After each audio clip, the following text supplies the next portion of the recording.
Hugo Boss. Bienvenue sur la chaîne pour une nouvelle vidéo.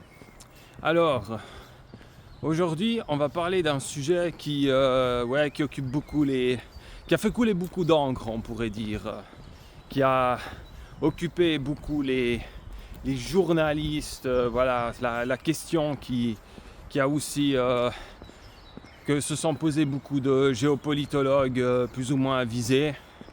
Mais Trump, est-il pro-russe? Ah là là, ils se la sont beaucoup posé cette question. J'espère qu'on voit bien ma vidéo aussi avec ce magnifique coucher du soleil. Peut-être que j'étais un peu à contre-jour. Aujourd'hui, on va répondre à cette question. Et puis bien entendu, dans les jours qui suivent, il y aura d'autres questions semblables. On va analyser aussi d'autres personnages et puis d'autres conflits du moment. Ici depuis la forêt, en mode détendu et puis informel. Alors aujourd'hui, on va répondre à cette question. Et puis, alors voilà, j'ai vu qu'effectivement, cette vidéo, elle arrive un petit peu plus tard. Hier, j'étais un petit peu débordé, mais voilà. Je continue, la chaîne n'a pas arrêté d'exister, ne vous en faites pas. Revenons à nos moutons. Alors, Trump, pro-russe ou pas pro-russe? Tout le monde s'est posé longtemps cette question. Donc, nous, ce qu'on va faire aujourd'hui, on va analyser ces deux mandats. On va les résumer de façon assez courte et on va répondre à cette question. Alors, déjà, voilà. D'où vient cette rumeur que Donald Trump serait soi-disant pro-russe? Ce serait quelque part un pantin de Poutine et ainsi de suite. Alors déjà, ça remonte à son premier mandat, parce que soi-disant, il y aurait eu des ingérences dans les campagnes électorales du premier mandat de Trump, de celui de Biden, et puis dans le deuxième aussi. Donc, soi-disant, ce serait déjà à 3 reprises que la Russie se serait ingérée dans les élections américaines. Alors, évidemment, ils ne disent jamais, les journalopes là en question, que par contre, ça fait des décennies que les États-Unis, eux, financent des ONG, qu'on devrait plutôt appeler des OG, parce que c'est des organisations non pas non gouvernementales, mais plus que gouvernementales, de véritables agents de l'étranger sur place en Russie pour déstabiliser les élections en Russie et faire en sorte qu'il y ait un changement de pouvoir en faveur évidemment des Occidentaux. Mais ceci mis à part, il y aurait soi-disant eu donc des ingérences dans les élections américaines à 3 reprises par la Russie, et ces ingérences auraient soi-disant dû favoriser l'arrivée au pouvoir de Donald Trump. Bon. Ensuite, évidemment, on peut citer certains propos qu'aurait tenus Donald Trump pendant ces 2 campagnes électorales. Soi-disant, il aurait fait plein d'allusions en faveur de la Russie, notamment sur le fait que lui, il allait régler le conflit en Ukraine, qu'avoir gaspillé autant d'argent pour l'Ukraine, ça aurait été inutile. Donc, effectivement, il y a des allusions qui pourraient faire croire ça.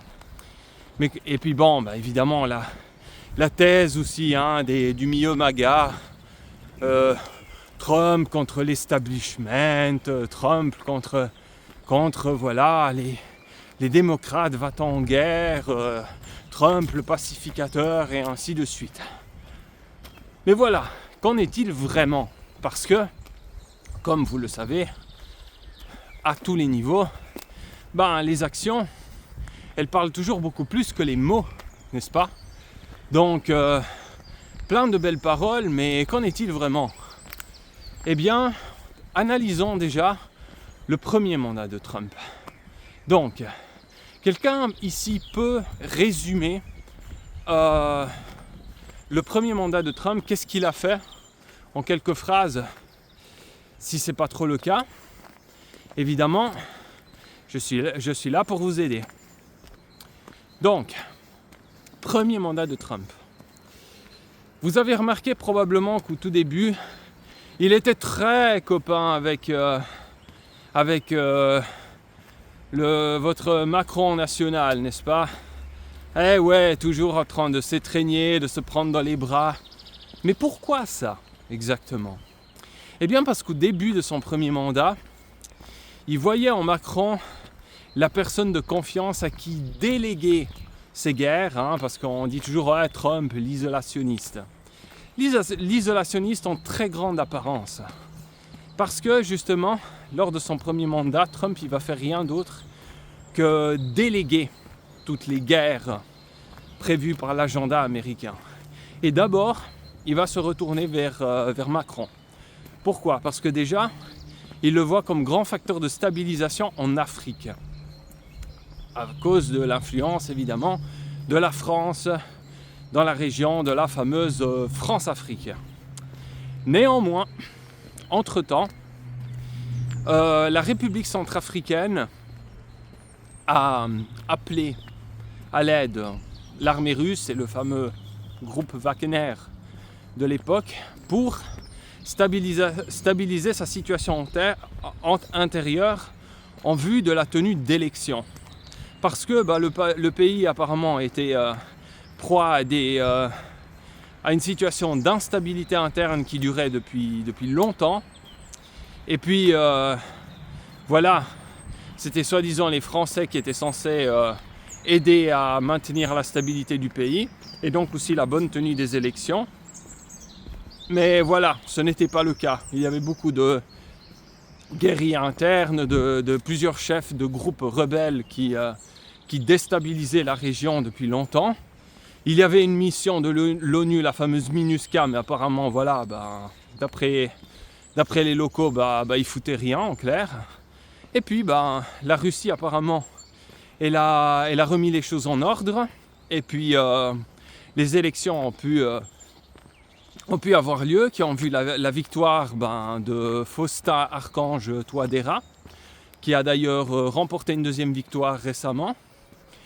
Et donc, la France, elle a perdu son influence en Afrique. Et la même chose allait se passer assez rapidement plus tard au Mali et au Burkina Faso. Ce qui veut dire que Trump, il a eu un certain Macron qui perdait un peu son influence. Et il s'est dit, pas très fiable cet allié-là pour déléguer mes guerres. Et il a choisi un autre allié, Erdogan. C'est à lui qui finira par déléguer toutes les guerres américaines pendant son premier mandat. C'est pour ça que les deux sont si copains, on pourrait dire comme ça. Et Erdogan, il va totalement endosser le rôle.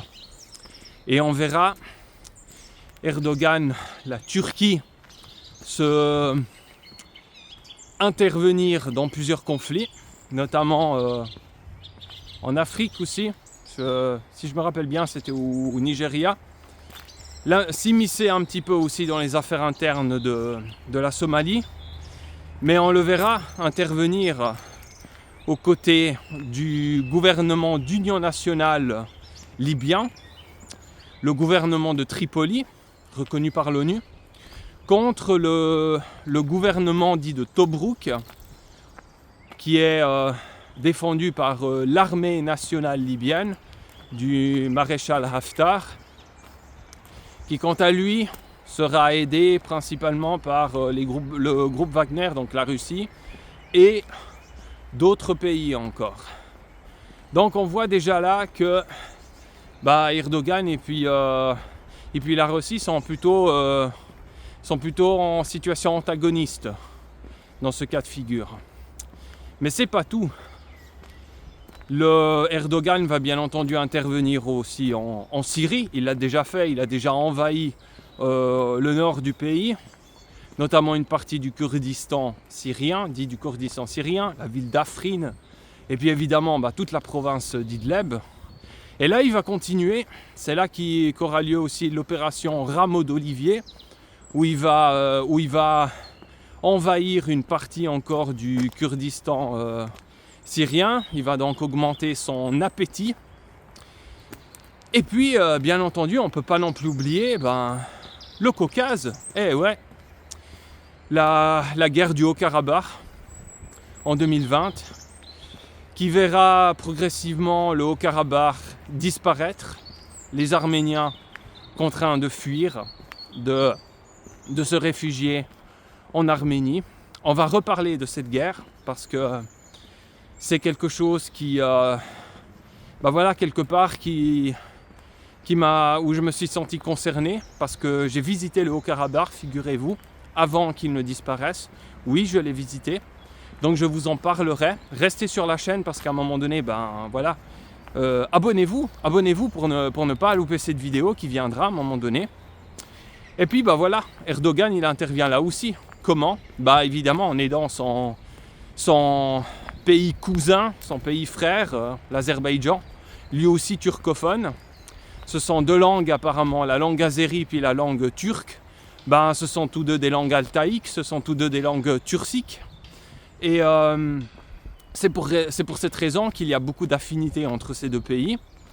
Et puis, quelque part là, il voit ces deux, l'Arménie comme une espèce de rideau qui empêche l'Azerbaïdjan et puis la Turquie d'avoir une frontière commune. Donc ça les dérange, ces deux pays. Et puis, la seule différence qu'il y a aussi au niveau religieux concernant la Turquie et puis l'Azerbaïdjan, c'est que la Turquie elle est à majorité musulmane sunnite, alors que l'Azerbaïdjan est musulman chiite, comme l'Iran donc. Mais malgré ça, la Turquie va appuyer évidemment l'Azerbaïdjan contre l'Arménie, et qui dit Turquie dit OTAN, donc dit américain. Ils ne font rien sans l'aval de l'OTAN. Parce que la Turquie, c'est la deuxième armée de l'OTAN, c'est une armée qui pèse lourd dans l'alliance de l'OTAN. Et donc voilà, la Turquie ne fait rien sans l'aval des États-Unis. Donc, qu'est-ce qui s'est passé en clair ? Dans le premier mandat, Trump il a totalement délégué les guerres américaines, l'agenda américain à un seul pays, un seul homme qui va faire tout le boulot à leur place pour donner quelque part une illusion, pour faire miroiter que les États-Unis seraient soi-disant devenus plus isolationnistes et moins belliqueux et moins intrusifs dans la politique des autres pays. Et à qui il a fait faire ça ? Par Erdogan. Ensuite, deuxième mandat. Là, on est toujours dedans. Et puis, oui, il a soi-disant critiqué le mendiant milliardaire en tenue de jardinier, vous voyez de qui je parle, qui s'est ramassé une belle critique lorsqu'il est arrivé en pyjama, là, comme d'habitude, à la Maison Blanche. Mais bon, malgré tout, il continue de vendre, les Américains continuent de vendre des armes à l'Ukraine et à leur partager des données satellites. Donc, ouais. Mais néanmoins, oui, évidemment, il prend là beaucoup plus ses distances avec l'Ukraine. Et ça pourquoi ? Pour essayer d'amadouer la Russie et puis de la détacher de la Chine. Parce qu'il a une hargne contre deux pays en particulier. L'Iran, de par sa famille, n'est-ce pas ? Parce que le gendre, donc le mari d'Ivanka Trump, c'est un juif et un sioniste, un convaincu, converti, et sa fille Ivanka est aussi convertie au judaïsme, donc c'est une affaire de famille déjà, avant tout. Et deuxièmement, la Chine, parce que la Chine c'est un adversaire économique important contre les États-Unis, et donc ça le dérange. Maintenant, donc, qu'est-ce qui va se passer pendant le deuxième mandat? Alors oui, une certaine prise de distance de l'Ukraine. Néanmoins, il continue d'envoyer des armes et des données satellites. Et on l'a vu maintenant, on le voit, on y est dedans. En réalité, un côté pacificateur, pas du tout adopté à la fin, puisque déjà, il n'y a eu aucun accord de cessez-le-feu avec la Russie concernant l'Ukraine, parce que la Russie n'est pas dupe et c'est pas fait amadouer. Et deuxièmement, voilà, maintenant, il a attaqué déjà, Trump, il a déjà attaqué 2 alliés de la Russie et de la Chine. Il a commencé par le Venezuela, encore avant le Venezuela d'ailleurs, juste avant qu'il soit investi. En décembre, c'était 2024, ouais. Erdogan, en voyant que l'autre vieux là, que le Biden, il est parti avec qui il s'entendait pas, il en a profité pour envahir la Syrie et puis déboulonner Bachar al-Assad, ce qui est une perte. Ce qui est une perte pour, évidemment, la perte d'un allié pour la Russie dans le Moyen-Orient. Puis évidemment, Trump, quand il est arrivé au début de cette année, je crois que c'était le 3 janvier, il a basiquement lancé une attaque contre le Venezuela et puis il en a kidnappé le président. Et c'était un allié de la Russie comme de la Chine. Donc voilà que la Russie perd un autre allié parce que la présidente par intérim, Delcy Rodriguez, en réalité, elle s'est totalement pliée aux desiderata américains. Et puis maintenant, l'attaque frontale, enfin déjà à 2 reprises, l'attaque carrément frontale contre l'Iran. Donc Trump, pro-russe ou pas pro-russe?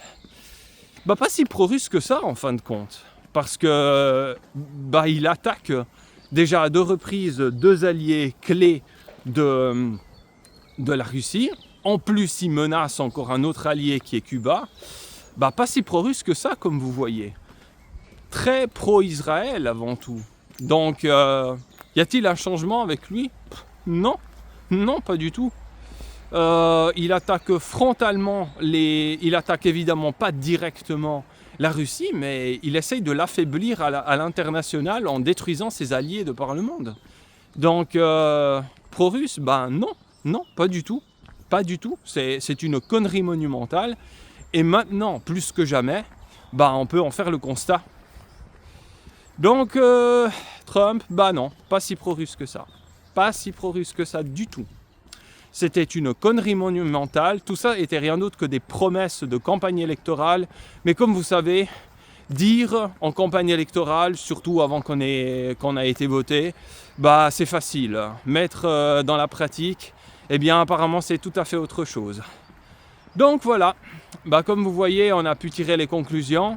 Et on découvre qu'en réalité, toute cette attitude pro-russe, tant relatée par certains géopoliticiens pas si visionnaires que ça et par les médias, en réalité ça colle pas du tout. Parce que, comme on le dit toujours, les choses, les actions parlent beaucoup plus que les mots. Voilà, c'est tout pour cette vidéo. Si toi qui me regardes t'as aimé la vidéo, mets-moi un pouce vers le haut, abonne-toi à la chaîne pour pas louper les prochaines vidéos qui vont parler de sujets comme celui-ci, qui seront tout aussi analytiques que celle-ci. Partage la vidéo si tu connais quelqu'un à qui ça pourrait intéresser. Et puis abonne-toi à la chaîne pour ne pas louper les prochaines vidéos qui seront tout aussi impactantes que celle-ci. À très bientôt.